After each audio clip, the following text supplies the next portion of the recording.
요즘 은행의 금리가 하늘 높은 줄 모르고 오르고 있습니다. 미국의 연방준비은행 혹은 연방준비제도 Federal Reserve Bank 혹은 Federal Reserve System이라고 하는데요. 여기서 미국의 물가를 잡겠다고 금리를 계속 올리자 우리나라를 비롯해서 세계가 마찬가지입니다. 각국이 덩달아 금리를 올리기 때문입니다.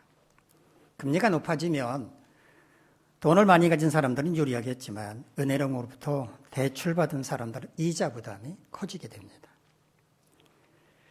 은행의 여러 가지 예금들 가운데 당좌예금이라는 게 있습니다. 이 당좌예금은 다른 예금과는 다릅니다. 이자가 없습니다. 당좌예금은 그렇다고 아무나 가입할 수 있는 것은 아닙니다. 법인, 단체, 혹은 사업자 등록증을 소지한 개인 사업자로서 은행으로부터 신용 상태가 좋다, 양호하다 이렇게 인정받은 사람만 당좌예금에 가입이 가능합니다.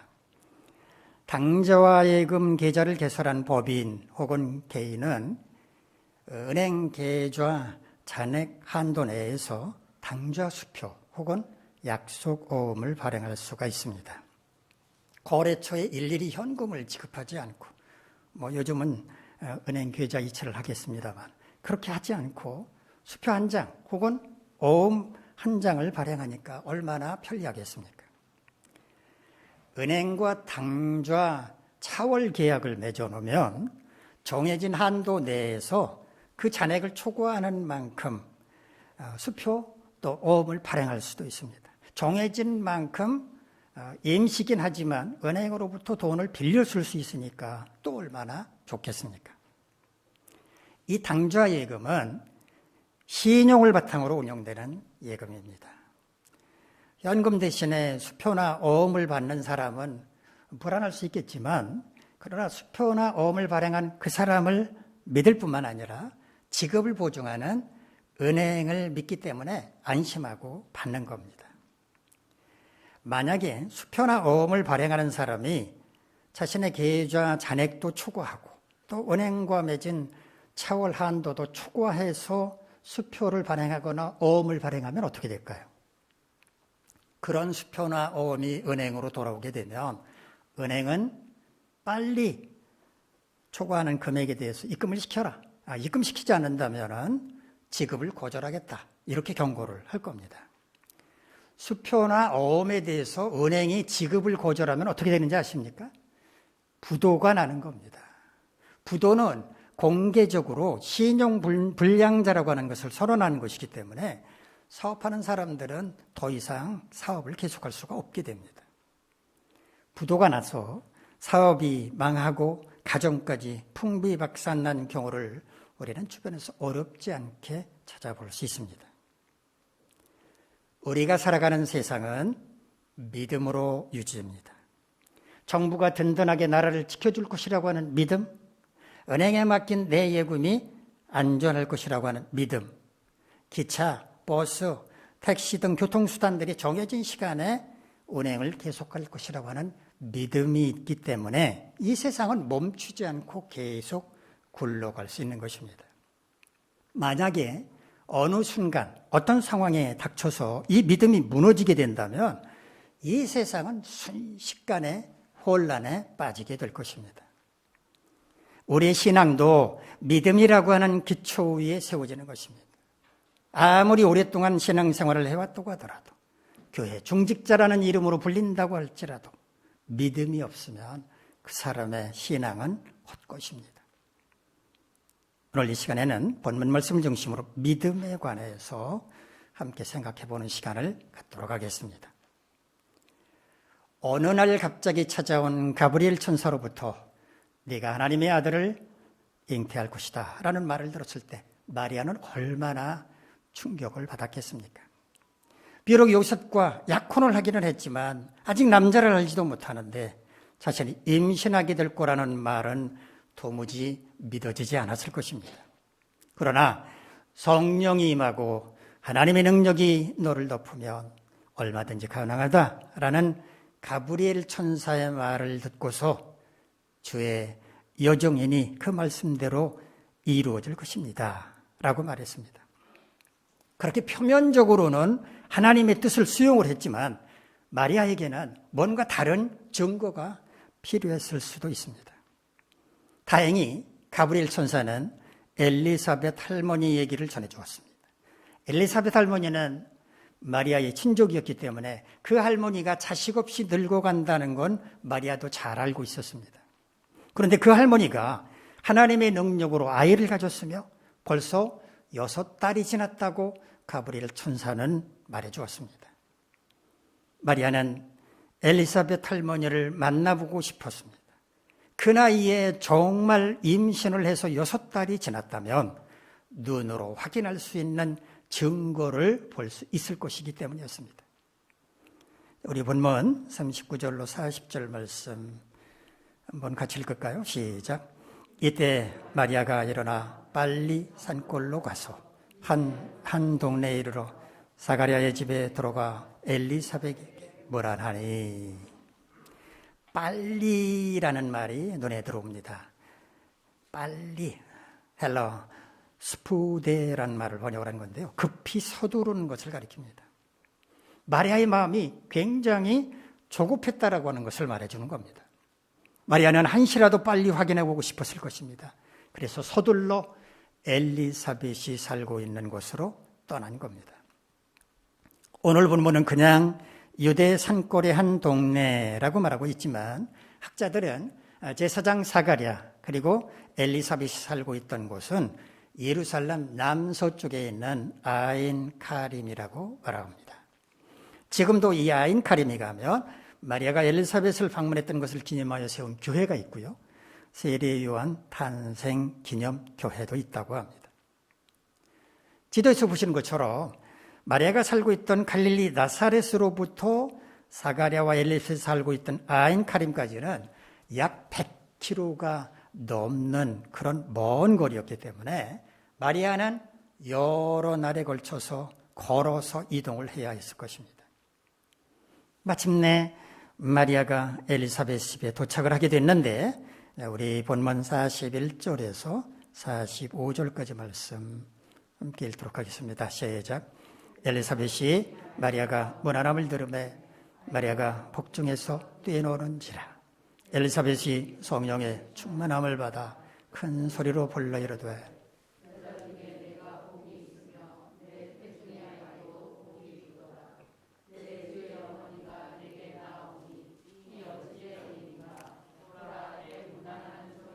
내 귀에 들릴 때에 아이가 내 복중에서 기쁨으로 뛰놀았도다.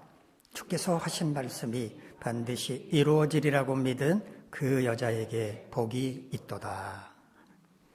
엘리사벳의 집에 도착한 마리아가 엘리사벳에게 무난 인사를 하자 엘리사벳의 태중에 있는 아이가 뛰놀았다 라고 말합니다. 뛰놀았다. 헬라어 스키르타오라는 말을 번역한 건데요. 이 말은 기뻐서 꽁충꽁충 뛰는 것을 가리킵니다.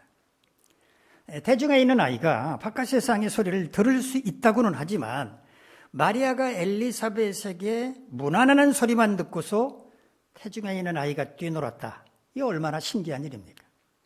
마치 엘리사벳의 태중에 있는 아이가 마리아가 누군지 알기라도 하는 것처럼 행동한 것입니다. 그런데 엘리사벳은 더 놀라운 말을 하고 있습니다. 그대는 여자들 가운데 복이 있고 그대 태중에 있는 아이도 복이 있도다. 네, 주님의 어머니께서 내게 오시다니 이게 어찌된 일인가? 라고 말합니다.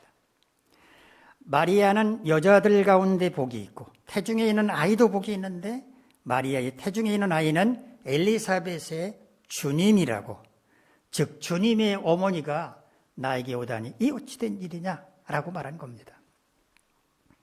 마리아는 엘리사벳의 집에 도착해서 무난 인사만 했을 뿐입니다. 다른 말을 하지 않았습니다.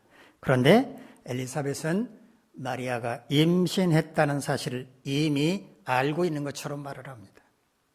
어떻게 이런 일이 가능했을까요? 누가는 엘리사벳이 성령의 충만함을 받았기 때문이라고 말합니다.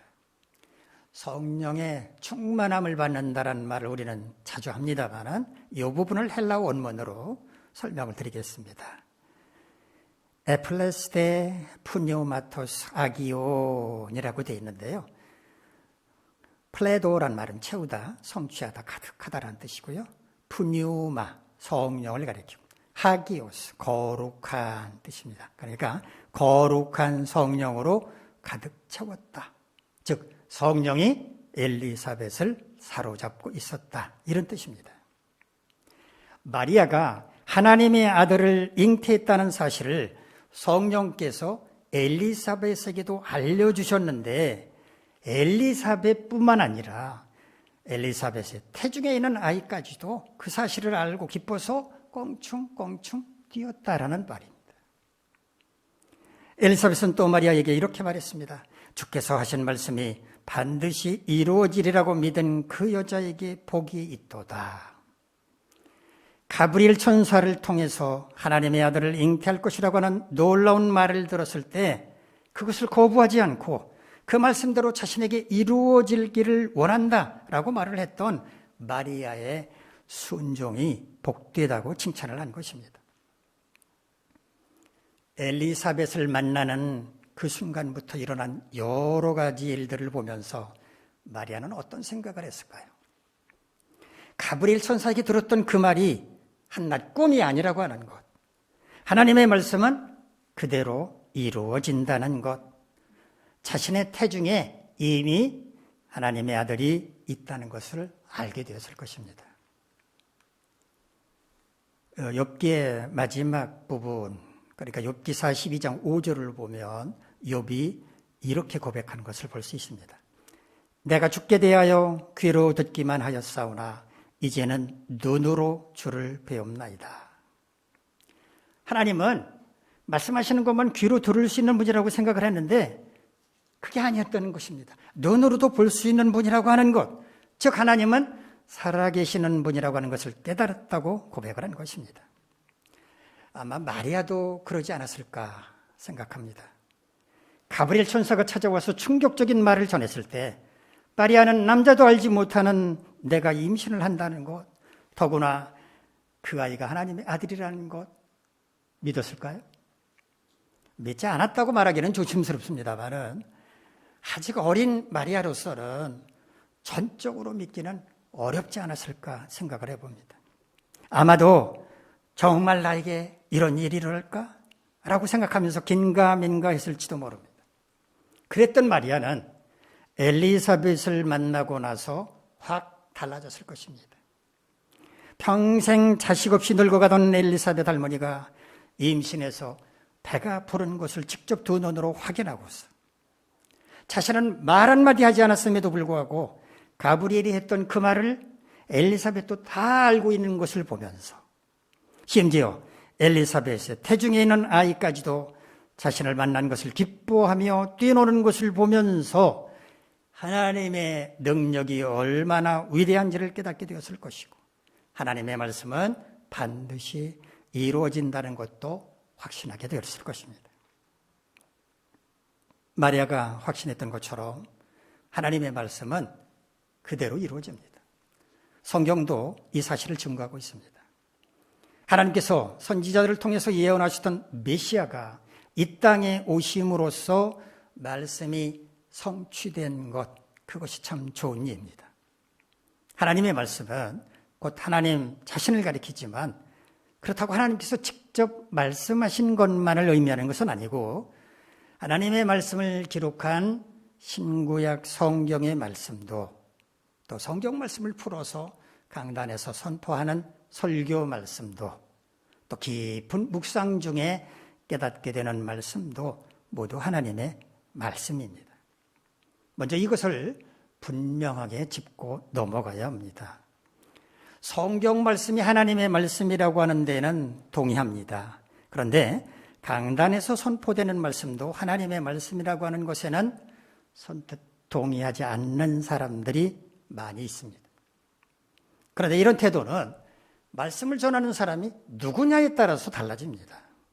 널리 알려진 어느 대형교회 목사가 말씀을 전할 때는 그래, 저건 하나님의 말씀이야 라고 받아들이면서도 저처럼 작은 교회의 목사가 말씀을 전할 때는 저건 그냥 목사 개인의 주장이야 라고 생각하는 겁니다. 목사도 목사 나름이지 다 같은 목사야? 라는 태도입니다. 우리 한번 생각을 해봅시다. 강단에서 선포하는 목사의 설교가 하나님의 말씀이라고 생각한다면 그 말씀에 대해서 우리가 이렇다 저렇다 판단할 수 있습니까?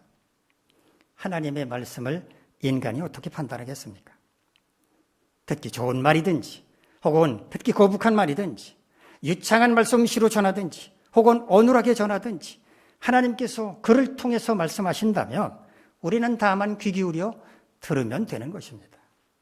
그런데 말씀을 들으면서 마음속으로 어떤 판단을 한다면 선포되는 말씀을 하나님의 말씀으로 받아들이지 않는다는 말입니다. 안타깝지만 많은 그리스도인들은 강단에서 선포되는 말씀을 하나님의 말씀으로 받아들이지 않습니다. 그래서 내가 말씀 때문에 상처를 받았다라고 말합니다. 하나님께서 말씀으로 우리에게 상처를 주십니까? 그럴 리가 있습니까? 하나님의 말씀은 우리에게 깨달음을 줄지언정 상처를 안겨주지는 않습니다. 하나님의 말씀을 사람의 말로 들으니까 상처가 되는 것입니다. 예를 들어 볼까요? 제가 오늘 이렇게 설교를 했습니다. 여러분, 교만하지 마십시오. 하나님은 교만한 걸 가장 싫어하십니다. 교만하면 망하고 맙니다. 어떤 분은 이 말씀을 듣고 자신을 돌아보면서 혹시 나도 모르게 사람들에게 교만하게 비춰지진 않았을까? 항상 교만하지 않도록 조심해야지. 이렇게 생각을 했습니다. 이분은 제 설교를 하나님의 말씀으로 받아들인 겁니다. 그런데 어떤 분은 제 설교를 들으면서 속으로 이렇게 생각을 했습니다. 너나 잘하세요. 지금 누구한테 교만하지 말라고 말하는 거야? 이분은 평소 제가 교만하다고 생각하고 있었는데 교만하지 말라고 설교를 하니까 반발을 하는 겁니다. 자, 설령 저에게 교만한 점이 있다고 하더라도 제가 전하는 말씀을 하나님의 말씀으로 받아들인다면 그렇게 생각하지는 않았을 것입니다. 그런데 이분은 하나님의 말씀으로 받아들이지 않은 겁니다.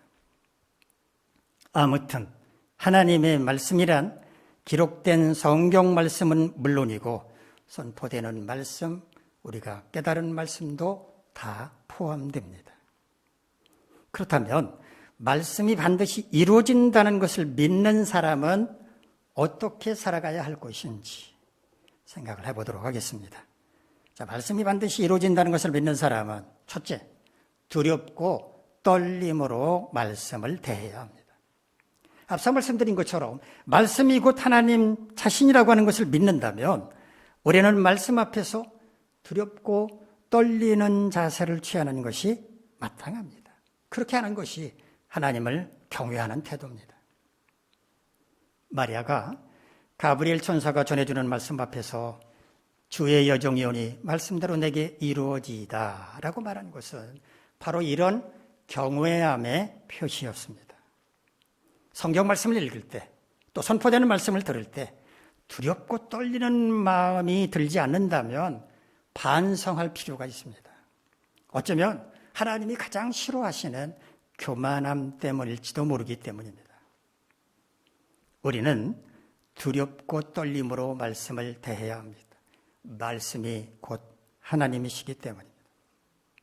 말씀에 대해서 두렵고 떨림이 없는 사람이 말씀에 순종할까요? 순종하지 않습니다. 하나를 보면 열을 안다고 말씀을 대하는 태도를 보면 그 사람의 신앙이 어떤지 알 수 있습니다. 부디 여러분은 두렵고 떨림으로 말씀을 대하시기를 바랍니다. 둘째, 말씀을 자기 자신에게 적용을 해야 합니다. 말씀을 대할 때 자기 자신에게 적용하지 않고 다른 사람에게 적용하려는 사람들이 종종 있습니다. 아무개가 이 말씀을 읽고 또 듣고 기다려야 하는데 라고 생각을 하면서도 자기 자신에게 적용할 생각은 하지 않습니다. 우리 속담에 똥 묻은 개가 겨 묻은 개 나부란다는 말이 있습니다. 누가 보더라도, 누가 판단하더라도 똥이 겨보다는 훨씬 더러운데도 마치 똥 묻은 자신은 아무 문제가 없다는 듯이 겨 묻은 개를 나무란다면 얼마나 어처구니 없는 일입니까? 하나님의 말씀은 자기 자신에게 적용해야 합니다. 오지랖 넓게도 다른 사람 걱정할 필요가 없는 겁니다. 말씀을 자신에게 적용하려면 어떻게 해야 합니까? 말씀이라고 하는 거울 앞에 자기 자신을 비춰보면서 반성해야 합니다. 부족한 것은 채우고, 넘치는 것은 줄이고, 연약한 것은 강하게 해야 되겠다 다짐을 해야 합니다. 우리가 말씀을 대할 때마다 이렇게 자신을 돌아보면서 반성한다면 우리는 날마다 새로워질 수 있을 것입니다. 앞으로 말씀을 대할 때 다른 사람을 생각하지 마시고 자기 자신에게 적용해 보시기 바랍니다. 셋째, 말씀의 능력을 믿어야 합니다. 마리아는 남자도 알지 못하는 처녀에 불과했지만 자기 자신이 하나님의 아들을 잉태하게 될 것이라고 하는 가브리엘 천사의 말 그대로 믿었습니다. 어떻게 그럴 수 있었을까요? 가브리엘 천사로부터 성령이 너에게 임하시고 지극히 높으신 하나님의 능력이 너를 덮을 때 얼마든지 가능하다라는 말을 들었기 때문입니다. 말씀의 능력을 믿는다고 하는 것은 하나님의 능력을 믿는 것입니다. 말씀으로 천지를 창조하신 하나님께서 말씀하셨는데 그 말씀에 능력이 없다면 말이 안 되지 않습니까? 당연히 말씀에는 능력이 있습니다. 내가 어디로 가든지 너와 항상 함께할 것이다 라고 말씀하셨으면 그 말씀을 믿고 두려워해서는 안 됩니다. 그게 말씀의 능력을 믿는 것입니다. 무엇이든지 기도하고 구하는 것은 받은 줄로 믿으라 라고 말씀하셨으면 기도하고 돌아서서 의심하거나 걱정해서는 안 됩니다. 그것이 말씀의 능력을 믿는 것입니다. 세상에서는 너희가 환난을 당하나 담대하라. 내가 세상을 이겼노라 라고 말씀하셨다면 환난을 당했다고 절망에 빠질 것이 아니라 팔을 걷어붙이고 용감하게 환난을 이겨내겠다고 다짐해야 합니다. 그것이 말씀의 능력을 믿는 것입니다. 히브리서 기자는 히브리서 4장 12절에서 이렇게 말했습니다. 하나님의 말씀은 살아있고 활력이 있어 좌우의 날선 어떤 검보다도 예리하여 혼과 영과 및 관절과 골수를 찔러 쪼개기까지 하며 또 마음의 생각과 뜻을 판단하나니. 말씀에는 이런 능력이 있다는 것 믿으시기 바랍니다. 넷째, 말씀에 소망을 두어야 합니다. 하나님은 우리에게 소망을 주십니다. 우리가 걸어가는 인생길 결코 쉽고 편한 길은 아니지만 하나님은 우리의 인생길 굽이굽이마다 소망이라고 하는 말씀의 샘물을 예비해 두셨습니다. 그래서 우리는 말씀의 샘물을 마시고 힘을 얻을 수 있습니다. 시편 43편 5절에서 고라자서는 이렇게 고백합니다. 내 영혼아, 내가 어찌하여 그렇게 낙심하며 어찌하여 그렇게 불안해하느냐. 너는 하나님을 믿고 그분께 소망을 두라. 그분이 나를 도와주실 것이니 나는 그분을 찬송하리라. 하나님께 소망을 두는 사람은 낙심하지 않고 불안해하지도 않을 것이라고 말합니다. 대신 하나님을 찬송할 수 있다고 고백합니다. 시편 84편 5절로 6절에서도 고라자서는 이렇게 고백을 합니다. 주께 힘을 얻고 그 마음에 시온의 대로가 있는 자는 복이 있나이다. 그들이 눈물 골짜기로 지나갈 때 그곳에 많은 샘이 있을 것이며 이른 비가 복을 채워주나이다. 주님을 믿고 의지하는 사람에게 주님은 소망의 샘물을 주시고 이른 비를 내려주셔서 그들로 하여금 그것을 통해 힘을 얻고 살아가게 하신다는 것입니다. 여러분도 고달픈 인생길을 걸어갈 때 말씀을 통해 소망의 샘물을 마시고 힘을 얻을 수 있기를 바랍니다. 지난 11월 7일 저녁 TV 채널을 돌리다가 프로야구 키움 히어로스와 신세계 SSG라고 그러지, SSC 랜더스와의 한국 시리즈 5차전 경기가 진행되는 것을 봤습니다. 야구를 좋아하는 저는 자동적으로 소파에 앉았고 경기가 끝날 때까지 채널을 고정한 채 시청을 했습니다.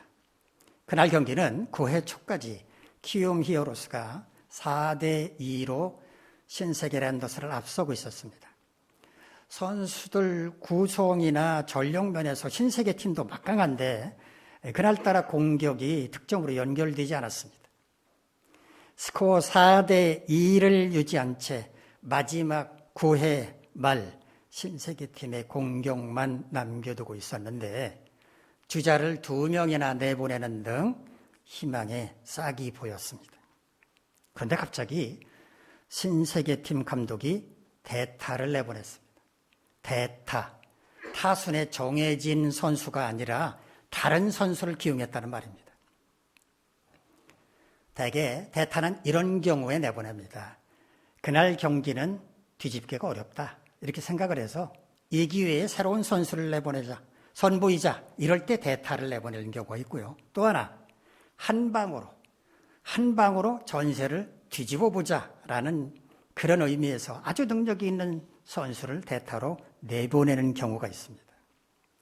이날 신세계팀의 대타로 타석에 들어선 것은 김강민이라고 하는 선수였는데 벌써 40살이 넘은 노장이었습니다. 가끔 중계 카메라가 신세계팀의 선수 대기석, 덕아웃이라고 그러죠. 덕아웃을 이렇게 비치면 이 김강민 선수는 난관에 나와가지고 껌을 씹으면서 그라운드에 있는 선수들에게 뭐라고 큰 소리로 막 훈수를 두곤 했습니다. 저는 그 모습을 보면서 현장에도 나오지 못하는 노장 선수가 아주 터줏대감 노릇을 너무 하는 거 아니야? 이렇게 생각을 했습니다. 솔직히 좀 거만해 보이는 그 모습에 좀 눈에 거슬리기도 했습니다. 그 모습이. 그날 그 선수를 대타로 내보내는 걸 보면서 아니 감독이 뭘 믿고 저 선수를 내보내지? 믿는 구석이 있나? 이런 의구심마저 들었습니다. 그런데 그렇게 생각하는 것도 잠시 눈 깜짝할 사이에 이 선수가 큰일을 저질렀습니다. 홈런을 날리는 것입니다. 2명의 주자까지 불러들이는 3점 홈런이었습니다. 그날 경기는 그의 홈런으로 막을 내렸습니다. 2대4로 패하다가 단번에 5대4로 역전승했습니다. 그 경기를 보면서 저는 김강민 선수를 다시 보게 됐습니다. 평소 덕아웃, 선수 대기석 난간에 올라가서 큰 소리 치던 그가 허세를 부린 게 아니었다라는 것을 깨달았습니다. 그는 결정적인 순간 팀에 기여할 수 있는 능력을 가진 선수였습니다. 감독은 그런 그를 믿고 위기의 순간에 대타로 내보냈고 그런 감독의 믿음에 부응하듯 그는 홈런을 날렸습니다. 그 광경을 보면서 저는 하나님과 우리 사이를 생각을 했습니다. 하나님께서 우리를 믿고 세상으로 내보내셨는데 우리도 그 믿음에 부응해서 멋진 홈런을 날림으로써 하나님을 기쁘시게 해야 하지 않을까 이런 생각을 했습니다. 마리아는 가브리엘 천사가 전해준 하나님의 말씀이 그대로 이루어질 것을 믿었습니다. 엘리사벳은 그런 믿음을 가진 마리아를 가리켜서 여자 중에 네가 복이 있다고 칭찬을 했습니다. 우리도 마리아가 그랬던 것처럼 말씀이 반드시 이루어진다는 것을 믿어야 합니다. 말씀이 반드시 이루어진다는 것을 믿는 사람은 어떻게 살아야 합니까? 첫째, 두렵고 떨림으로 말씀을 대해야 합니다. 둘째, 말씀을 다른 사람이 아니라 자기 자신에게 적용해야 합니다. 셋째, 말씀의 능력을 믿어야 합니다. 넷째, 말씀에 소망을 둬야 합니다. 여러분 모두 이와 같이 말씀을 반드시 이루어진다는 것을 믿는 사람답게 살아가시길 간절히 바랍니다. 기도하겠습니다. 거룩하신 하나님, 우리 모두 하나님의 말씀은 반드시 이루어진다는 것을 믿는 사람답게 살아갈 수 있게 도와주시옵소서. 예수님의 이름으로 기도하옵나이다.